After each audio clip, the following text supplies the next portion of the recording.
For a long time when I was growing up, my father would make wine in our cellar, and he was a Italian immigrant, and I came over when I was 6 months old, so basically I'm an immigrant myself, but he would always make wine every year, and they would have I would help him occasionally, maybe put the grapes into the crusher.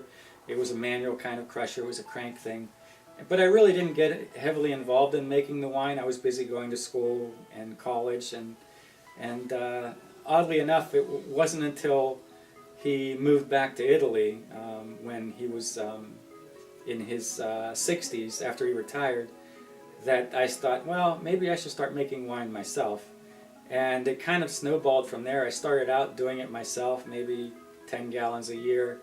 And each year we got more involved, and I got to more of an appreciation for wine. Back then I really just drank it, and the wine we made wasn't that great. We had to mix in some ginger ale or something like that just to make it drinkable.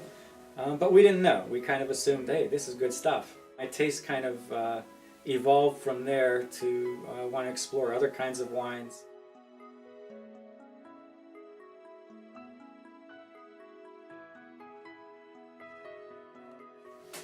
Okay, so this here is the wine press. We use it when we first get the grapes that are shipped from California, and that's usually around September or October, so the whole process started last October. It became more of a passion at that point, like, how can I make this better? So then I started reading up on it, reading up on different methods to use, and reading up on equipment. And then my cousins got involved with me, and we ramped up production at that point. And now it's to the point where my children are also helping, my cousin is helping, his friends are helping, and we end up having probably a dozen or so people all working on the wines, and probably, for now, 200 gallons or so a year that we make. And it's a good time. So not only do I enjoy the wine, I enjoy the good company. And I am glad I started doing it. I look forward to doing it for a long time to come. Who knows, I might have a decent wine, or even if it's just decent to me, I'm happy with that.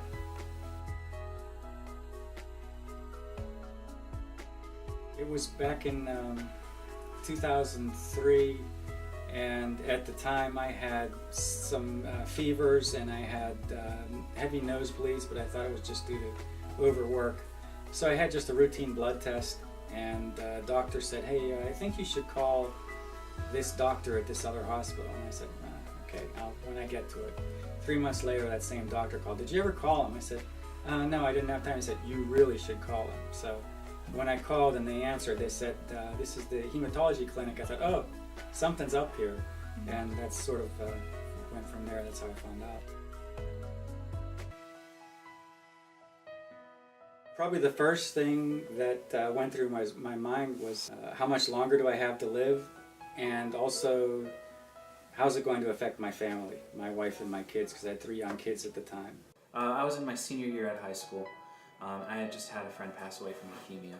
So cancer had already kind of touched us directly, but not nearly as directly as this. And this was really shocking for all of us, even as level-headed as my parents were when they first told us about it. My wife was with me when we were diagnosed, so we kind of both decided together, we kind of weighed our options there, whether we should tell them or not, but we thought that if I needed treatment right away, which I did, the kids would know something was going on, so it was better just to be straight with them. And even though at the time, the outlook was uncertain because it's not curable, we felt that I was young enough, and that this was just another kind of bump in the road, and that's the way we explained it to the kids, that yes, I'd need treatment, but I'm in it for the long haul. The first time I found out was when I was a freshman in high school, so it was a lot to kind of take in, but I still didn't fully grasp the extent of it right away. And then as it went on and it kept getting worse, that was when I started to really worry. And then luckily it got better. The thoughts are, oh my God, it's cancer. How did I get it? What did I do wrong? How did I cause this to happen? Is it genetic? Is it something I ate? Did I live a bad life? And also then is how long do you have to live? Because some research publications say that the average lifespan is 6 years, others say 10 to 15. That's the first thing that comes into mind. But there are other factors that they should consider. They kind of had to adjust to living a new normal where I could be going through treatment or I could have some issues. And they kind of realized that and were just pulled together, and they tried to adapt, I think, as best as they could. And we told our oldest son, no, you have to pursue your dreams and go for your music degree out of state, because that was a great opportunity for him.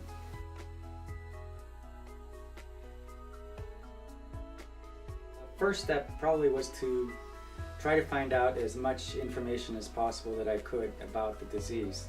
Various medical journal publications about the disease, and the International Waldenstrom's Macroglobulinemia Foundation, or IWMF for short, that ended up proving to be a real valuable resource for me.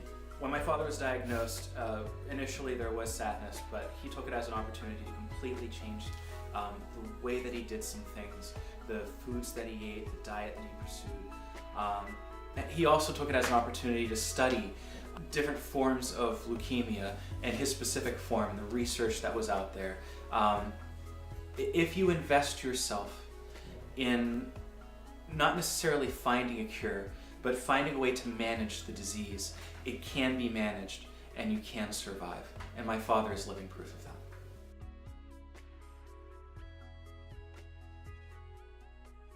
There is a vast community of fellow patients and caregivers out there that are willing to share their experiences and their knowledge with you. That's very rare, so even in your own part of the country or the world, you may not run into another person that has the same disease in your local area at all. Even if it's just calling someone or emailing people, I've made several people that I consider friends today through the IWMF, and several people that are kind of my go-to people whenever I have significant issues that we're kind of scratching our heads and my doctors are scratching their heads. I'll pose them questions and they'll have answers, and we'll be able to kind of take it to the next step of what we can do about the disease. Most of the time, this specific disease is not something that you die with, that you die of, you die with it. So you really have to do your research, really get in touch with the support team and listen to what others have gone through, what treatments have worked for them, what treatments haven't, and really do your research. And I think just finding the support within the support group is the best thing to do, because they're going to get you through it. You know, they're going to make sure that you have the best treatment, the best doctors possible.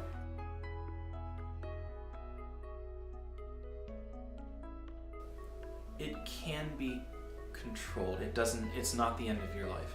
I've seen my father in the ER in some of his worst moments, and when I think back at those, I realize that he is still here doing the things that he loves. You just really have to make the most of every day, of every second. Always say I love you, always, don't let anything linger, don't fight about anything for too long, because it's just not worth it. As rough as it gets, you can always get through it. Just keep a positive thought. Yes, the disease is rare. Yes, the median lifespan may be 10 to 15 years, but that's a research statistical average. And it all depends on how sick you are when you first get diagnosed.